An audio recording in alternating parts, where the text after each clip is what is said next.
I want to tell you the one shift that makes every other habit in this series easier. And almost nobody starts here because it doesn't look like a habit at all. It's not a routine. It's not a schedule. It's a sentence you keep telling yourself about who you are. And that sentence is quietly running the show behind everything you do. Two people decide to start running. The first one says, "I'm trying to become a runner." Every morning becomes a negotiation. Am I really doing this today? Am I actually a runner? Do I even like this? Every missed day feels like proof of the original doubt. See, I'm not really a runner. Within a month, the negotiation wins and the shoes go back in the closet. The second person says something different on day one. I am a runner who hasn't run very far yet. Same fitness level, same soreness, same slow first mile, but the missed days land differently.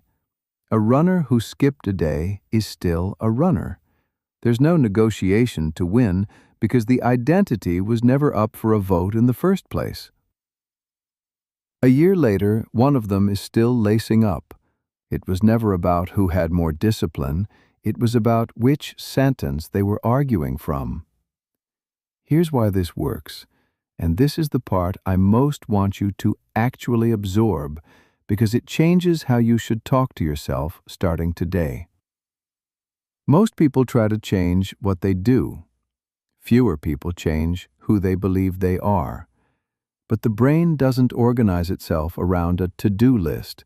It organizes itself around a story, a constantly updated, constantly defended answer to one question: who am I? That story isn't poetry, it's wiring. There's a network of regions in the brain centered around what's called the medial prefrontal cortex that activates almost every time you think about yourself. Every time you tell yourself, I'm the kind of person who shows up, or I'm the kind of person who quits, you fire that network in that direction. And every firing strengthens the connection, the same way the forest path gets worn down, the same way myelin builds around a repeated circuit. Your brain doesn't distinguish between a habit of action and a habit of belief. To your neurons, both are just repetition. Here's the part that should genuinely change how you talk to yourself. Your brain works hard to keep your actions consistent with your self-story, because a mismatch between the two creates a kind of internal static, discomfort, friction, what's sometimes called cognitive dissonance.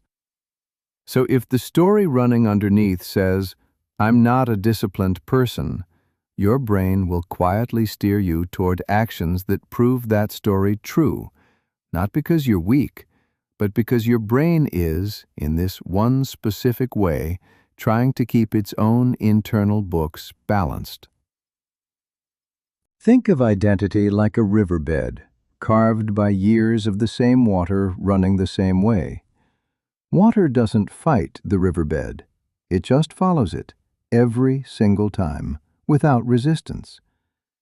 You can pour a bucket of new water in and tell it to flow somewhere else.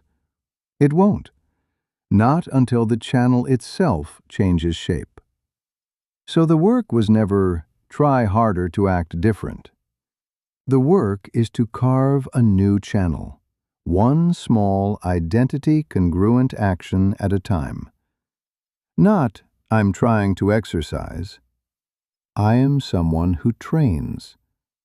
Not, I'm trying to write. I am a writer who hasn't published yet.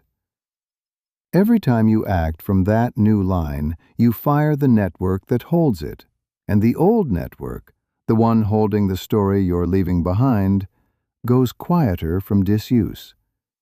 Brains prune what they don't use. The old channel doesn't get destroyed by force. It just slowly silts over because the water stopped choosing it. So here's how you actually carve a new channel, starting today. First, write the identity sentence in the present tense, not the future. Not, I will become disciplined. I am someone who follows through. The tense matters because the brain treats present tense self-statements as a description of fact to defend, not a wish to chase. Second, find the smallest possible action that only that identity would do. Not the biggest, the smallest. A disciplined person doesn't need to run 10 miles today to prove it.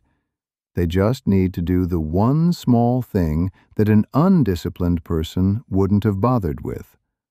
That's the rep that fires the network. Third, narrate it back to yourself after you do it, out loud or silently.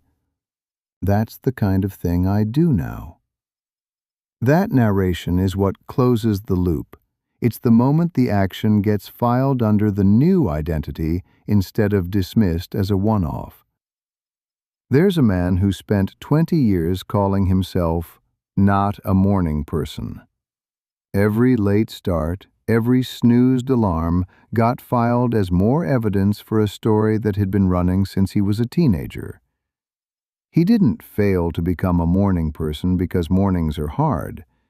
He failed because every single morning his brain was working overtime to keep the story consistent. The shift wasn't a new alarm clock. It was one sentence repeated until it stuck. I'm someone who gets up when the alarm goes off. Not, I'm becoming a morning person. Present tense, already true, nothing to prove. The first few mornings felt like acting. By the third week, it wasn't acting anymore. The riverbed had moved. Let's sit with this one for a moment.